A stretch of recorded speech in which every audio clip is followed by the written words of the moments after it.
অস্ট্রেলিয়ার মাটিতে বাজছে বাংলাদেশের জাতীয় সঙ্গীত। কি শুনে অবাক হচ্ছেন? অবাক হওয়ার কিছু কারণ মার্চের প্রথম দিক থেকে শুরু হচ্ছে উমেন্স এশিয়ান কাপ, যেখানে অংশগ্রহণ করবে এশিয়া মহাদেশের সেরা 12টি দল। অংশগ্রহণ করছে আমাদের বাংলাদেশের মেয়ে ফুটবল দল। আমাদের বাংলাদেশের প্রথম ম্যাচ হলো আগামী 3 তারিখ চীনের বিপক্ষে। এখন এই ম্যাচের ফলাফল কি হতে পারে? এই ম্যাচের ফলাফল যাই হোক না কেন, আমাদের জন্য এইটাই বড় পাওয়া যে আমরা এশিয়ার সেরা 12টি দেশের মধ্যে একটি হয়ে আমরা এশিয়ান কাপে অংশগ্রহণ করতে পেরেছি।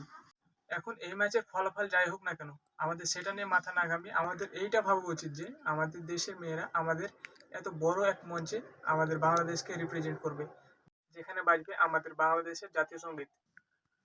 আমাদের প্রতিপক্ষ হিসেবে আছে চীন, যারা এই এশিয়ান কাপের 9 বারের চ্যাম্পিয়ন, এবং আমরা হলাম বাংলাদেশ, যারা প্রথমবারের মতো এশিয়ান কাপে অংশগ্রহণ করেছি। তাছাড়াও চীন হলো নিয়মিত বিশ্বকাপ খেলা দল, এবং তারা 1999 সালে রানার্স আপও হয়েছে। চীন বর্তমান ফিফা র্যাঙ্কিং অনুযায়ী বিশ্বের 16 চীন নম্বর দল, এবং বাংলাদেশ হলো 112 নম্বর দল।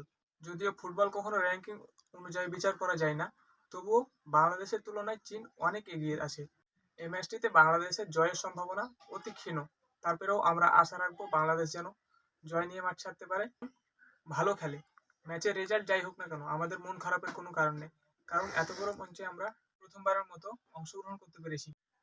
তাই এই ম্যাচটিকে আমরা রেজাল্ট দিয়ে বিচার করব না, আমরা এনজয় করব ম্যাচটিকে। তাই ম্যাচটির রেজাল্ট যাই হোক, মন খারাপের কোনো বিষয় নেই, আমরা বসবো, কারণ আমাদের বাংলাদেশের জাতীয় সঙ্গীত বাজবে অস্ট্রেলিয়ার মাটিতে, এবং এত বড় একটি ফুটবলের মঞ্চে বাংলাদেশ রিপ্রেজেন্ট করতে পেরেছে বাংলাদেশের মেয়েরা, এটাই আমাদের জন্য অনেক বড় পাওয়া। তাই আমি বলবো আপনারা ম্যাচটির রেজাল্টের জন্য নয়, ম্যাচটি এনজয় করার জন্য বসুন, এবং এটা দেখার জন্য বসুন যে আমাদের বাংলাদেশের জাতীয় সঙ্গীত বাজছে অস্ট্রেলিয়ার মাটিতে এবং এত বড় একটি মঞ্চে।